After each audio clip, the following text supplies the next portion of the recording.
mfupa, damu inasesa kwa mwili yangu. Mimi ni mfuasi wa Raila mfupa. Mfupa kisha unakufa. If Raila is no more, whom will you support? Na ameongezea hapo.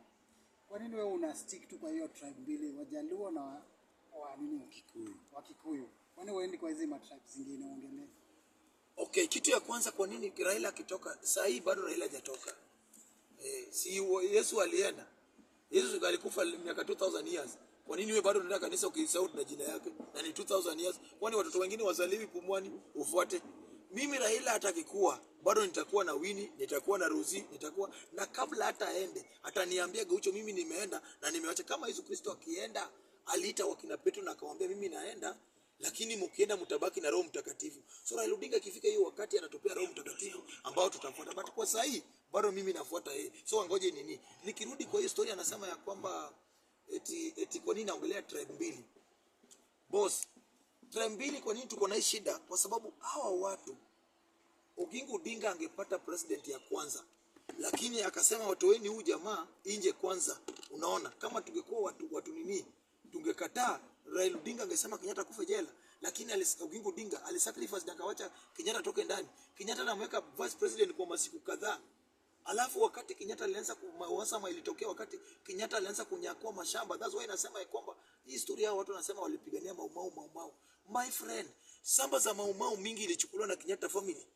Na hii shamba ya Mau walipigania, hakuna Wajaluo walipigania hiyo Mau eti walenda kufukuza wazungu watoke kwa maji ya samaki. Hakuna mahali walipigania Waluhya kwamba wazungu watoke kwa shamba ya miwa. Hakuna mahali walipigania Wakisii ya kwamba watoke kwa shamba ya ndizi. Hakuna mahali walipigia wa Coast eti watoke kwa malanasi. Watoke kwa malanasi. My friend, hii kitu walipigana hapa Murang'a, Nyeri, Kiambu na wao wazungu kutolewa. Kenyatta family walichukua hizo shamba zote. Ukienda Mpeketoni, ukienda hapa Mpeketoni wakikuwa wamejaa, iko mali mpaka inaitwa Kiambu ndogo, iko Nyeri ndogo. Hapa Mpeketoni Mombasa. Ndio walipeleka.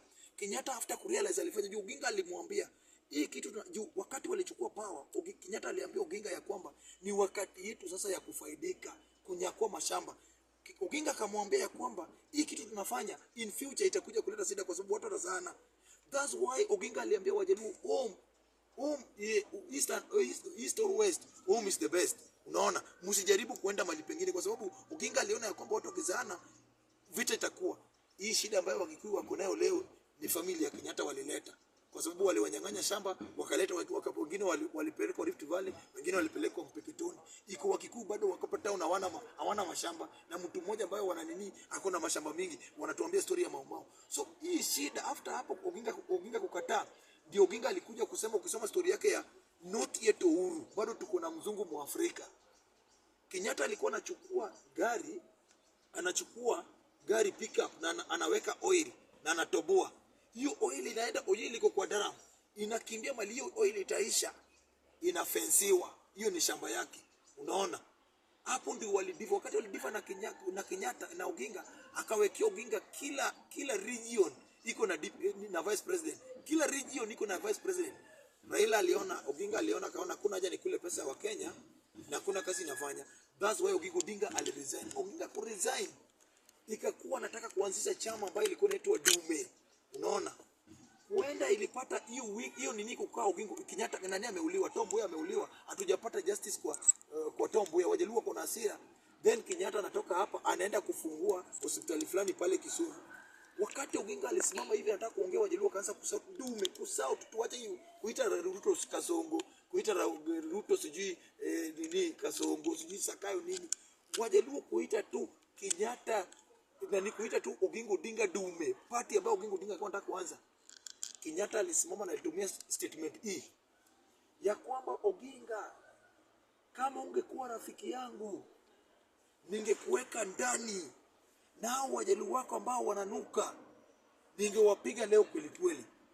Wajaluo walikasirika na hapo ndo walipiga Kenyatta na mawe imeoza. Wajaluo waliuliwa kutoka Kisumu town mpaka Ahero. My friend, hapo ndio Oginga alimuuliza Kenyatta after kusacrifice, unafanya watu wangu hivi. Hapo ndio graduate na Wakikuyu walitokea mpaka leo. So watu wache kujifanya. Huyu Martha Karua juzi akifanya interview alisema walipewa kiapo eti wasiwahi vote Mjaluo. Alisema walipewa kiapo. Na ukisoma then the same huyu kijana ambaye wanadharau after Oginga kufanya hiyo sacrifice, Moi waliingiza Moi kuongozi. Kuingiza Moi kuongozi, Moi hawakutaka watu waseme kwamba Moi alipewa uongozi rais. Wakina Nyonjo hawakutaka Moi akuwe president wa Kenya. Wakati Kenyatta alianza kugonjeka, walichukua Moi wakimwambia kwamba wewe usitoke State House na Nakuru. Asitoke. Moi alikuwa anaenda, Moi alikuwa mtu anajua kunyenyekea. Alikuwa anafika kwa State House anakaa, wakina Nyonjo wanamwambia kwamba tuwezi ona mzee sasa anarudi. Wakatoa Kenyatta hapo kapeleka Mombasa, State House ya Mombasa. Wakati Kenyatta alikufa, Moi ni bahati tu mzuri, Moi alikuwa anaenda kukojoa, sio alikuwa amekunywa uji. Kwenda kujoa saa 6 usiku saa 7, anasikia simu inalia, kuchukua simu, anauliza nini, akaambiwa I think ilikuwa ni PC ama nini huko Mombasa. Alimpigia simu akamwambia, unajua boss yako amekufa, kimbia ule mtu ata address cabinet meeting ndiye atakuwa president.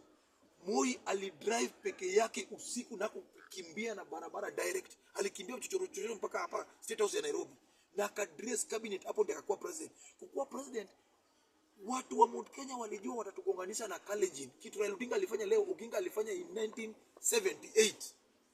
Wakati nani alishakuwa president, walijua ya kwamba Oginga atapigana na Moi kwa sababu Oginga ndiye alikuwa first vice president, angetaka hiyo kiti. Oginga alifanya nini? After Moi kukua sworn in, juu hiyo wakati tukokuwa na election, hatukuwa na party ilikuwa moja. Ilikuwa ni KANU. Nani alitoka nje na akasema ya kwamba mimi nimesupport Moi. Watu wa Mount Kenya hawakuamini. Watu wakasema ya kwamba mpaka leo watu wa Mount Kenya wanaambiwa ya kwamba Raila Odinga ndiye alipanga kuu. Kuu ilipangwa na kina Nyonjo kwa sababu hawakuamini ya kwamba Moi ni president. Hao ndio walipanga. Ni vile tu Raila alikuwa mjanja kama mimi, akapatikana kwa scene, akaenda na hiyo noma ya kuu. Raila Odinga angepandiwa serikali ambayo yeye hakukuwa minister, hakukuwa MP, hakukuwa defense minister, angepandiwa aje serikali kama si wale wakokuwa ndani, unaona? So Raila Odinga kapelekwa na noma siku kwa yake, unaona? Ili tugonganishe na nini? Na Wakalenjin. Unaona ya kwamba Raila Odinga alikuwa anataka kupindua nani? Moi. After hiyo mateso yote Raila kusafa ni kwa mkono ya Moi. In 2002 Raila Odinga akakuja kusema ya kwamba Kibaki tosha. Raila akatoa hapa kama Moi Kibaki anataka kuuliwa, alimchukua hapa akamficha. Akarudi hapa kulead campaign ya Moi Kibaki peke yake. Na wakina Kalonzo Musyoka, hata Kalonzo alikataa Kibaki. Nyachai alikataa Kibaki. Unaona? Wale walikataa Kibaki.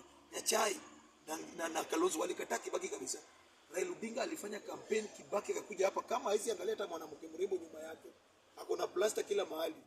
Akapata president. Wakati alipata president, Raila Odinga alienda kwa Odhaya Kiambu. Walimuita Mutongorio Jamba. Waliita Raila Odinga Mutongorio Jamba. Unaona? Mutongorio Jamba ni mtu shujaa. Shujaa. Unaona? Wakamuita Mutongorio Jamba. After kumuita Mutongorio Jamba, waliagree na Kibaki ya kwamba anapewa prime minister. Unaona? Wanapea Wamalwa kijana vice president.